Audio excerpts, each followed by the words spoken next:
Hello, hello, welcome and good morning. Welcome to Middle Earth readings today, the 21st of March 2022, celebrating the lovely joys of the Spring Equinox. Here it is a delicious day today. It is so sunny, and I don't know about you, but I was blessed with an absolutely fabulous weekend. I went away, and on our journey away, we were accompanied by this huge orange moon. That's the full moon. And then on our journey back yesterday, we had the sun in exactly to the same position as the moon had been. My son was like, look, they're like twins, and it was just beautiful, orangey red sun. And I just thought, yeah, that's a sign. I don't know what it's a sign of, but it was a sign, and it was delicious, and I really enjoyed it. So really feeling into that lovely spring equinox energy. And the spring equinox always falls right in the centre of the Berkano rune's half month. So we are exactly in the middle of the Berkano's half month at the moment. So we have Suna's chariot in Berkano. We have had Aegir's chariot just moved into Berkano, and it's going to be there for 7 years. So big Berkano energy coming. And this week we have one planetary movement, which is Odin's chariot is also moving into Berkano this week. So lots of Berkano energy for us to play with. So for those of you who are new to Middle Earth readings, my name is Maggie Rose Cunningham. I am your hostess, coming to you every Monday, giving you a little bit of insight into the energies, how our weird is flowing with runic astrology, and then for those of you who are joining me live, sharing your rune of the week, and we'll have a little look at how those runes fit in with what's happening. So I can see lots of you here. Hi, lovely to see everybody. Apologies that I was late. My computer decided to turn itself off just as we were going live, which was obviously great. And I believe that is Loki reminding me that Berkano, one of its associations is with Loki, and in particular his trickster side. We have the rune poem talks about the birch tree, and Berkano sort to mean birch tree, the pioneer tree that comes after the wildfire, after Loki's wildfire has raged across the land. Then the birch trees are often the first trees to reseed. So they are symbols of life and renewal and spring. And really, when I think about Berkano and I look at the rune poems, those are the things that come to my mind very strongly. It's that renewal and that life force. There is also a sort of a feminine quality to the Berkano rune because of this association with the sort of young trees, and women were often referred to as the birch tree or the linden tree, harkening back to Embla, who was the first woman. Ask was the first man, so humans were said to descend from trees. But kennings, poetic descriptions of women often related to trees. That's one of the reasons why Berkano is often thought to be associated with the divine feminine. What I wanted to do today was to explore the nature of Berkano in a little bit more depth, because I think that it is a rune that we need to work with a little bit, because my belief is that it has taken on its own veil because it is, it's associated with Loki. The idea is that the birch trees, when the leaves come over, that the birch itself is hidden. It becomes hidden by the leaves. And this idea of being hidden comes through quite strongly with the Berkano rune. And I think that because of that, it's one that we can sometimes resist classification. And it's also easy for us to become embroiled in story. So some of the things that Berkano is associated with, I've mentioned the trickster. I've mentioned the tree, the young tree, and the birch tree, and this idea of life force and renewal.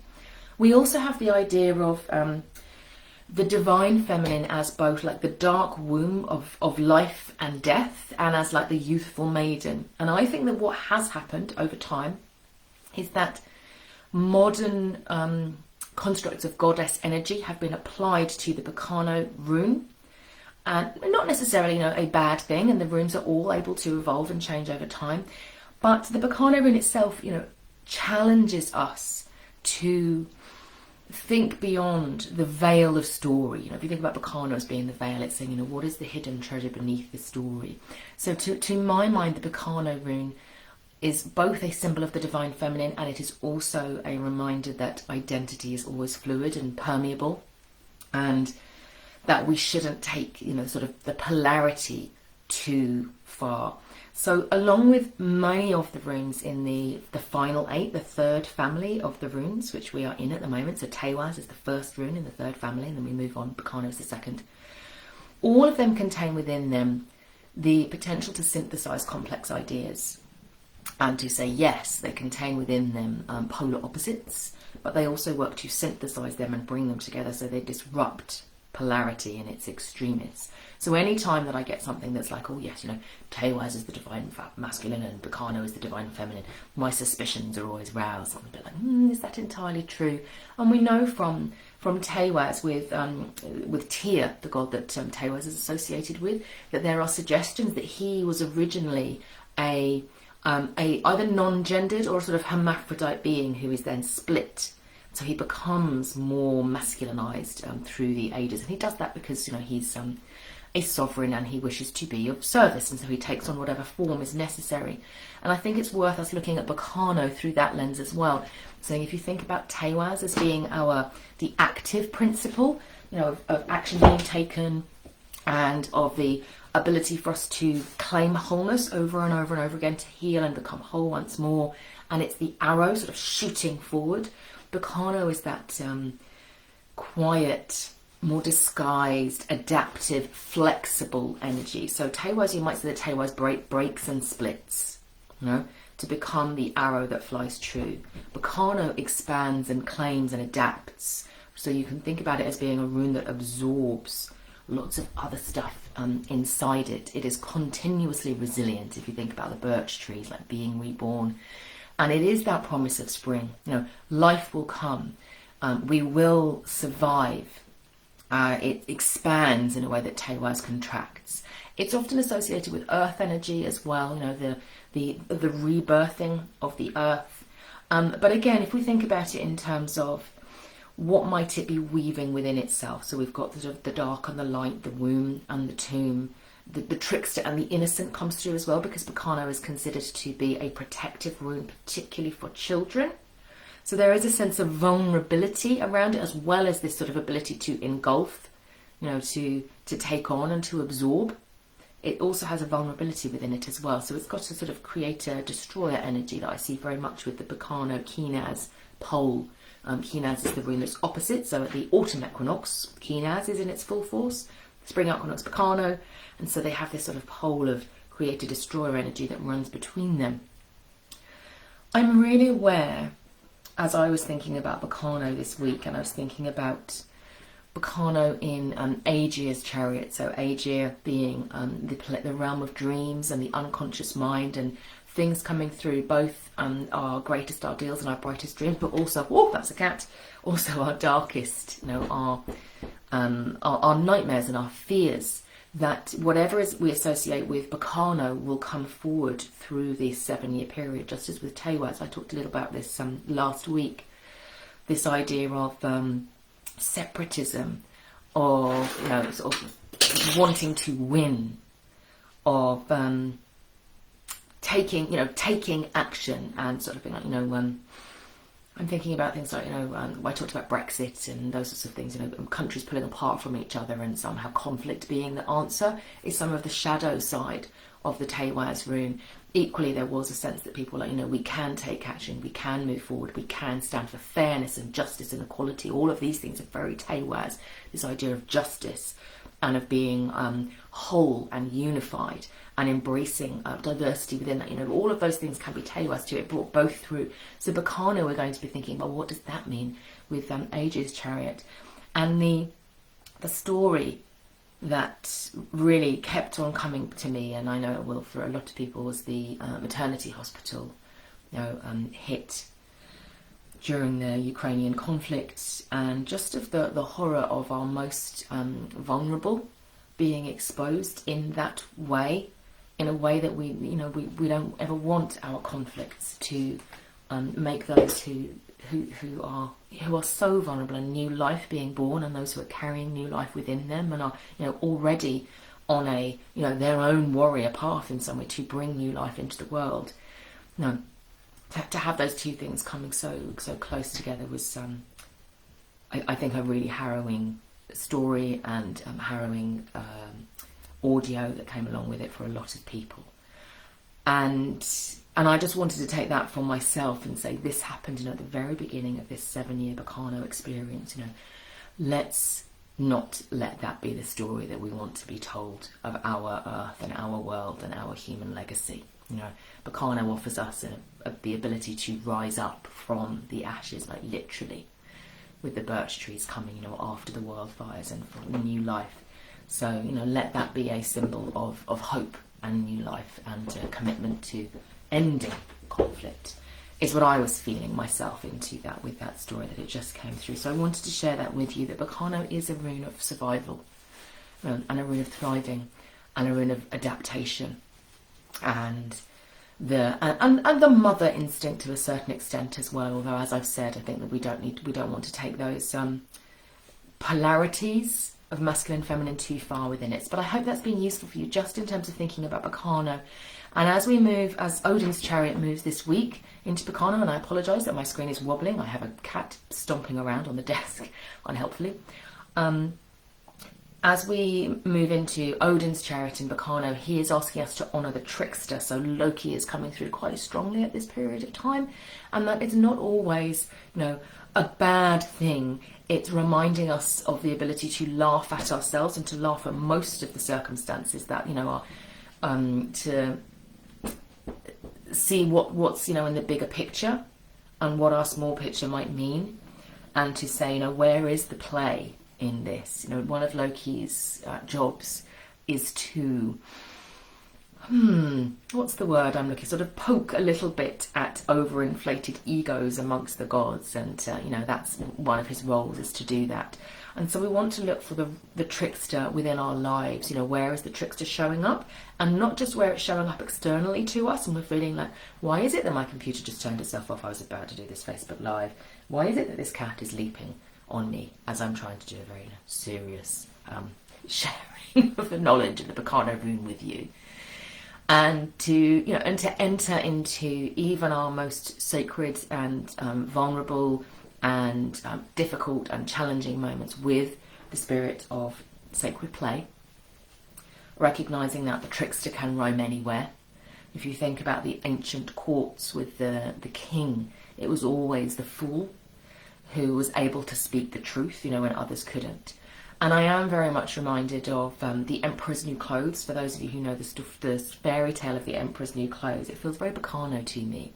That all of these tailors are like, oh, look at these amazing, wonderful clothes that we've created, and all of the people are like, oh, we want to get these amazing clothes. So they create this hype around the clothes and how wonderful they are, and then they create a rumor, and they say, only people who are incredibly wise can see the clothes. If you're foolish, you won't be able to see the clothes. And so they make these robes for the emperor, and obviously the emperor can't see them, and he's like, well, I can't tell anyone I can't see them because then they'll know that I'm not wise, and that would be awful. And so he parades through the streets, and everyone is going, oh, I have to pretend to see the clothes, because otherwise they'll know that I'm not wise. And it takes a small child to say, the emperor's got no clothes on, and then everyone starts laughing. And to me, there is a aspect of the veil of Berkano there, the power of innocence and the wisdom of innocence, and that sometimes that our desire to will come from ego, because we're like, I don't want to be seen, I don't want anyone to know my weaknesses or my flaws. That way lies peril, and the job of Berkano and the job of Loki is to point that out to us before it's too late. So he guards those boundaries for us. He guards the boundaries of the ego for us, and he pokes at them every now and then just to make sure that we're not becoming like the emperor and waltzing around in the nude thinking that we're dressed. So have a little think a bit about that, and when you might need to take on the role of the trickster sometimes, or you might need to take on the role of the innocent sometimes and point out the obvious thing in the room that everyone's stopped saying because they're all like, oh, well, it's just the way it is. Those are important roles. The fool, if you think about it, the fool embodies both the trickster and the innocent at the same time.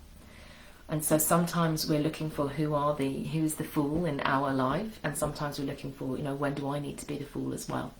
So enjoy playing with this aspect of Berkano through the coming week. Let's see what runes people have got then. So Esther, you've got Yera, which complements really beautifully the Berkano rune. Whereas Berkano often brings us into this immediate, like, oh, you know, I feel so good. There's abundance coming everywhere. You know, the spring is out. I feel that life force coming through me. And we are very present in the moment. Sometimes Berkano calls us into quietness and darkness as well, but we're very present in the moment. Yera asks us to expand out, to be cognizant of the bigger picture, to think about, you know, where have I come from? So where was I this time last year? Might be a question to ask yourself, and where do I want to be in, you know, spring 2023? So it's sort of saying use this Berkano time to feel into, you know, your fool, your trickster, where you've come from, where you want to go to, what your desire is telling you. Berkano is very much that place of innocence where we're able to say, you know what, the thing that I really loved the most, and I was thinking about this, and I was thinking, what was that I really, really loved the most about our holiday? And I think it was just, you know, like sitting with my littlest child. He's going to be 4 on Wednesday, so he's, you know, he's not going to be little for long. I'm just stroking his hair and reading him a story, and, you know, looking out at the birch trees out of my window, and the sun and the moon. You know, oh, it was just magnificent. It was these tiny moments, and I thought, you know, how could I bring more of those things into my life? And I was like, well, you know, read more stories to my children, most definitely. And spend more time, you know, with the sun and the moon. These are not things that are outside of my compass to do. So Berkano can help us to feel into what's important, and Yera can help us to say, okay, what have I learned, and what do I want to bring? So expand outwards into Yera from your place of Berkano. Suzanne, you've got Perthro. She said. That's a fun combination with Berkano and Perthro, because you have got the unpredictability that comes with Perthro and Berkano playing out. That being in the moment sense of Berkano, but then the surprise that comes with Perthro as well. So it's being open not just to what the present moment offers and going, oh, you know, I'm being mindful, I'm being in this moment. I'm so sorry, I've got this cat is just desperate to climb up here. There you go. All right, there you go. But allowing the surprise cats to come along during your live and add to the experience for everybody else watching the live. So looking for those moments of serendipity, those moments of opportunity that come through. You know, what is it that Perthro is offering you, and not the things that you've planned. So it's not necessarily doing a reading and saying, oh, I'm going to do a reading, I'm going to open to the Perthro energy. It's almost saying it's going to be in the place that I least expect. You know, so in that moment where you're like, really? It's going, okay, where is that Perthro room? What is it doing? You know, apart from trying to eat my hair at this point. And then Marie has Thurisaz. Now, again, a really powerful combination when managed appropriately. So Berkano and Thurisaz. I've talked about the feminine, masculine. And Berkano and Thurisaz are really interesting because when people work with them, they often see Berkano as being like the vulnerable and Thurisaz as being the aggressive. And when you see it that way, they can feel as if they are in conflict with each other. And now Loki comes through with both the Thurisaz rune, that sort of giant, the qualities of the giants, the qualities of chaos, the qualities of disruption and wildfire. And then with the Berkano rune, he comes through as the trickster. So what you're looking for with those two runes is the sense of, you know, what's underneath all of that place inside you where you are simply human. You aren't an impulse towards action, and you aren't a impulse towards protection. You aren't the attacker or the attacked. You simply are. And it's from that place that you can work with those two runes. Oh, this is a terrible cat. I am the attacked. Let's be clear here. I am the attacked. This is the attacker. This situation. And so, you know, with Poppy beautifully demonstrating that obviously he's coming with the spirit of love. I might not be feeling it right now. Berkano and Thurisaz have underneath them both deep spirit of love, but there are many layers that can accrue on top of that. So Thurisaz is, you know, the passion to life, that which we hold most precious, and therefore we put our strongest defences around. And Berkano is also, you know, that deeply protective but gentle energy that comes underneath. So the question for me would be for you to feel into, Marie, is actually what is it that you are protecting? And treasure that, but treasure it playfully as well, because sometimes when we treasure it, we hold something so hard, you know, we're so afraid of losing it that we almost lose it through that action of, you know, it becomes that thurusasi, that prickly thurusasi energy. Yes, yeah, I will stroke you. Becomes that prickly thurusasi energy, and then we can't see what it is that we're protecting anymore because we're so busy manning our defensive walls. So I hope that's helpful for you, Marie. Erica, happy Spring Equinox blessings to you too. You also have Yara, so I'm going to point you to Esther's reading about what can the present moment, what can the gift of the present moment offer you in terms of thinking about what you want to bring forward and where you want to go to. Very much not from a sort of planning, you know, it's not a tewazi and then I will do this energy. It's almost like a dreaming energy in some ways, sort of saying, you know, nature doesn't go and then I will put this seed here and then we will have a flood over here to create a floodplain and things like that. It evolves naturally, so it's much more about thinking, you know, what can I see moving forward in my future in a year's time, or in 6 months' time. You could work with as well with the 6 month ahead and 6 month behind of the Yarrow rune. Felicity, you've got Urus, so that fits again. I'm looking for those connections with Berkano because the Berkano energy is so strong. Real healing work. It's that deep, I want to say raw, you know, really elemental, going to places like sacred places, streams, caves, mossy places. You know, this place where Berkano and Urus combine, where the wild becomes the safe, is what I want. Is sort of what I want to say, or the sacred at least. You know, these natural landscapes that our ancestors used and saw the sacred within them, rather than trying to build temples or to enhance in some way. They were just like, wow, you know, I'm just here, and this, you know, this is the place. Go to those places and draw the healing that you need in from those places. Also, just the purity of the water you drink is coming through very strongly for me. And sometimes Berkano, when I do the journeys with Berkano, although it's often considered to be an earth rune, it is sometimes linked with the moon as well. And then through that, there is a real water connection. And if you think about water as being that place of through which people journey from death into birth, then water becomes much more clear in its association with the Berkano rune. So there is something there about just protecting your own energy body and just watching those sort of toxins in your environment. So there is a sort of purity to the environment that you're looking for, both in terms of the sort of wild natural environments that will provide healing for you and in terms of what you're eating and drinking. It's protecting your system there. Joe, you've got Ewaz, which there's a real duality there. And again, I'm feeling Loki, that sort of trickster energy, and it's looking for you, I think it's that partnership between Odin and Loki. So Odin, you know, he's the All-Father, he's the sovereign, he's the sage. He's always looking for information and knowledge and wisdom so that he can move forward with his great plans. Whereas Loki is a bit like, you know, I'm in the present moment and I'm just going to disrupt and see what happens and where the cards fall, and, you know, I'm going to trust in luck and, you know, have like a cunning in the moment plots. I'm sorry, I'm being attacked again. You're attacking me again. I'm sure this is very entertaining for everyone else, but it's yes, it's a little bit distracting. Where was I? Loki.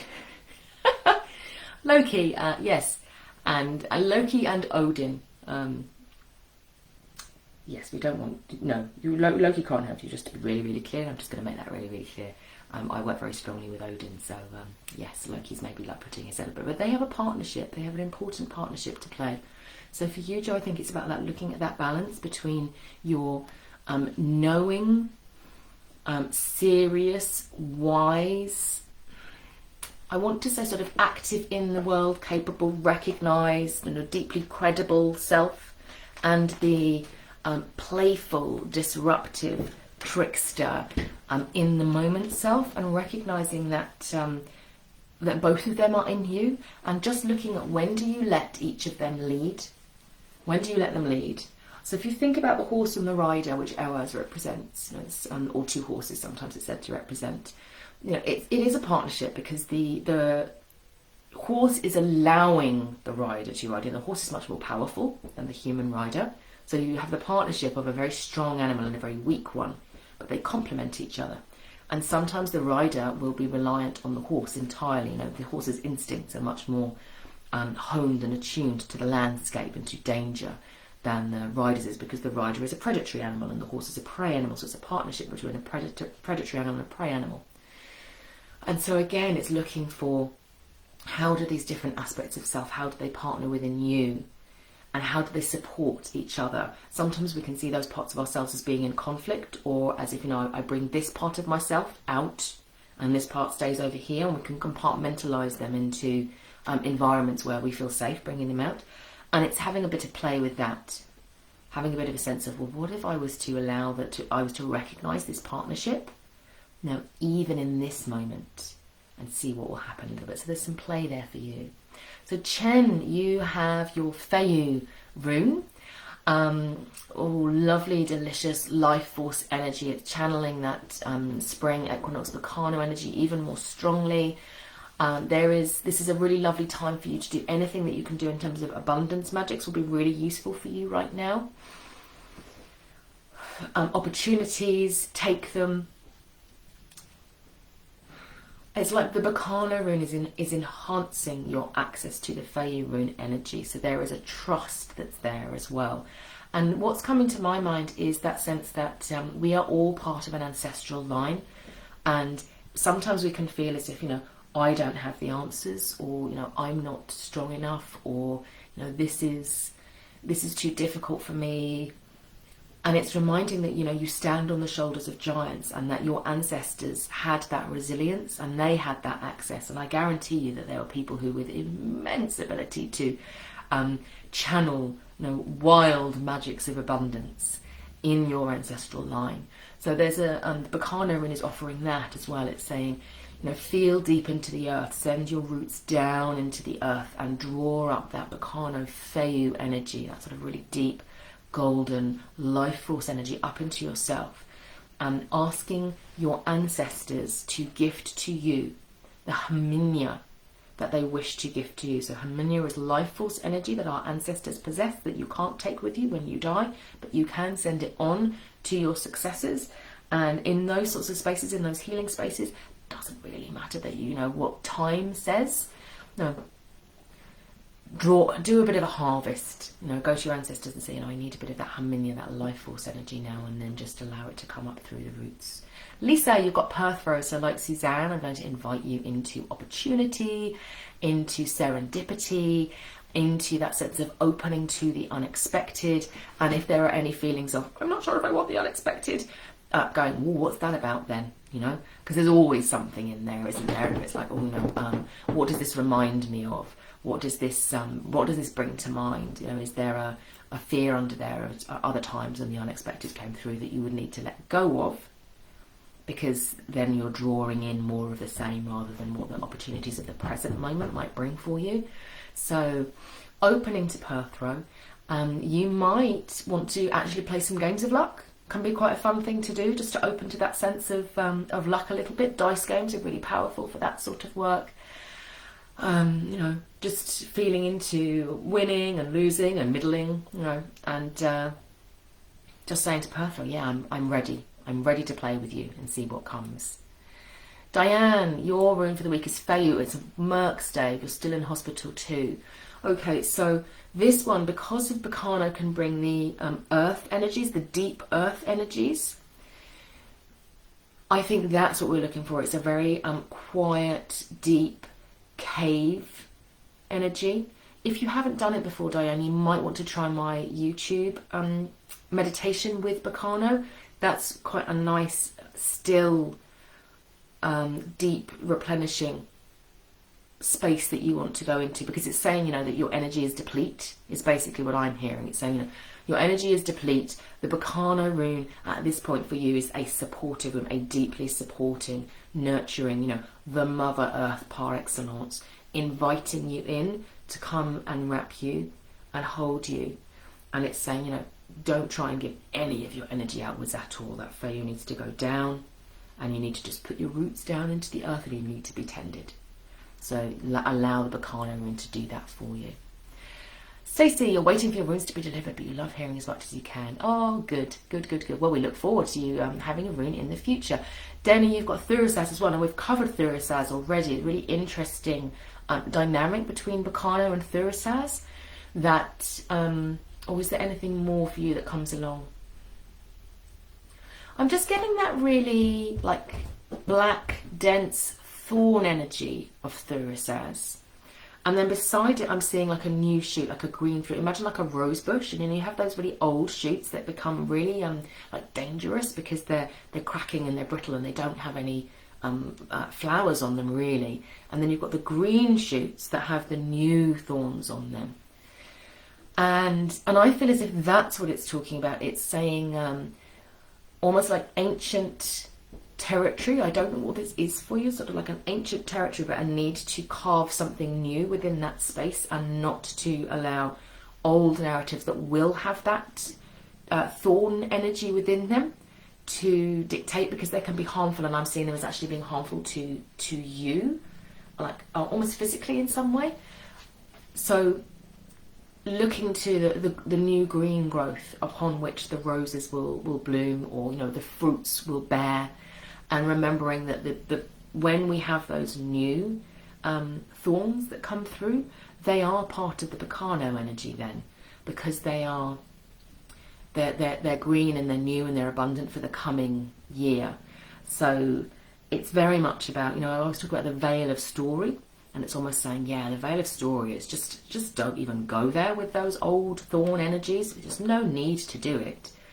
Focus entirely on the new and what you're growing that's new, and you will have your own natural defences from that, is the sense that I'm getting. It's sort of like, you know, don't worry that you won't be defended, because the Thurisaz energy will be there for you, but focus on that more of the green, natural, vibrant growth, and less on the, you know, whatever is there from the past won't serve you as well. I hope that's helpful, Denny. I'm just seeing a lot of pictures and images rather than a coherent narrative for you. So yes, the green shoots of the new thorn bush, whether that's a rose or a bramble, blackberry, I don't know.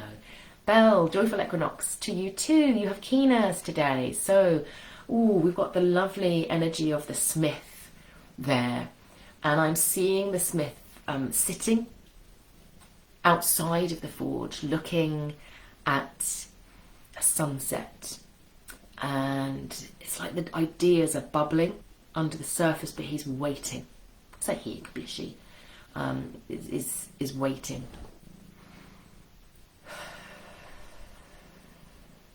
It's almost like the Keen Azra needs that inspiration, it needs that material to come. So it's, I think that it's saying, you know, any time that you spend out in nature, any time that you spend just being in presence is an investment in your future creative endeavours, because it's the material that you're going to then be using as the creator. If you go into the forge and start working straight away and start creating straight away, you won't, what you will produce won't have the life force behind it, because you'll be like, oh, you know, I've got to work and I've got to produce and I've got to do this. So go with the Berkano energy first, and then think of that as, what does that then bring in for my creativity in terms of my endeavours? And it might be that it's simply energy, that you're like, wow, you know, I feel so much more energised now, I'm going to actually be able to achieve what I want to achieve in life much quicker. Or it might be that it provides you with inspiration for some form of creative project, which is what Keenaz represents, that knowledge, that creativity, that enlightenment. So it can be an artistic project, or it can be something that you're writing, or a dream that you're forming. And it's just saying, you know, just pause briefly, and then it'll be more powerful when it comes. Michelle, good morning to you. Yeah, the polarity work is important. So you've got Hargalas for this week, which is a very different manifestation of a similar energy to Berkano. So Berkano's got that really sort of natural, raw, elemental feel to it, but there is a gentleness. It doesn't mean that it doesn't transform, but it tends to do so gently. You might think of it almost like as sort of composting. You know, everything goes down into the earth and it all gets transformed, and we don't see it happening, but obviously it's incredibly powerful, and that's where life comes from, you know, so it's a cool thing.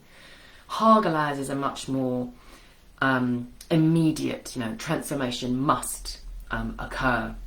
You know, the hail seed coming through and bringing about change.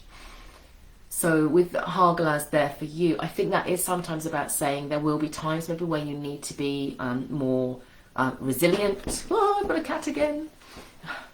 Are you? I don't know what you're doing. You're a very silly cat. Where you need to be more resilient, recognising that that the waters are choppy around you. I'm mixing my metaphors here with hailstones and waters.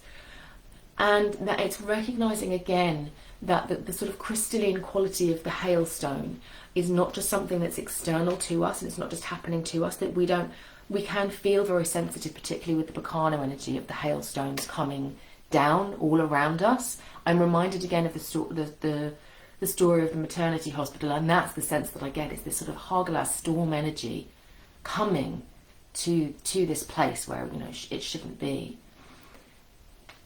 And yet it's recognising that when we're able to embrace both sides of that, and not to sort of say, okay, the Berkano rune is vulnerable and the Hagalaz rune is destructive, and to say that both of them are aspects of what you might consider to be great mother energy that is looking to bring about new life. So when things feel tough or hard, or you feel challenged or vulnerable, it's about looking at what's underneath. What are the wishes or the intentions? When it comes to conflict, it's often a case of saying, okay, what are my needs and what are the other party's needs? There's I can't remember which rune it is that I talked about it, but I think it's Frigg's Chariot, but I can't remember which rune I combined it with, and it's that sense that if you look far enough back, all actions were originally founded on love. You know, there are very few actions that aren't somewhere back along the line founded on love.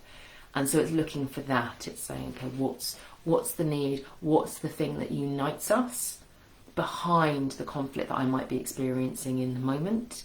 Because, you know, it is only through finding that common ground that we can move forward. So you might think about it as being the Berkano rune. You might consider it in a sort of goddess analogy, because, you know, I said that the runes do take on other things, and they have taken on a little bit of that more modern divine feminine energy that we think about. But the Berkano rune becomes the sort of younger version of the Great Mother, and then the Hagalaz rune becomes the elder version of the Great Mother. So they're both performing their functions, but they may do it in very, very different ways. And it might be useful for you to look at anywhere where you're experiencing conflict or difficulty at the moment, to say, you know, what face is being worn by this person or by this event, and what's underneath that unifies and joins us together. So I hope that's helpful, Belle.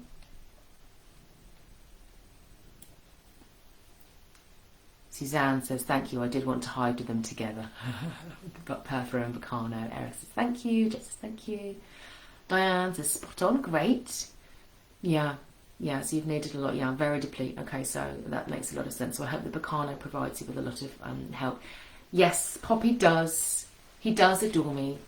His attack comes from a place of love, doesn't it? Yes. So I shall leave you with that thought.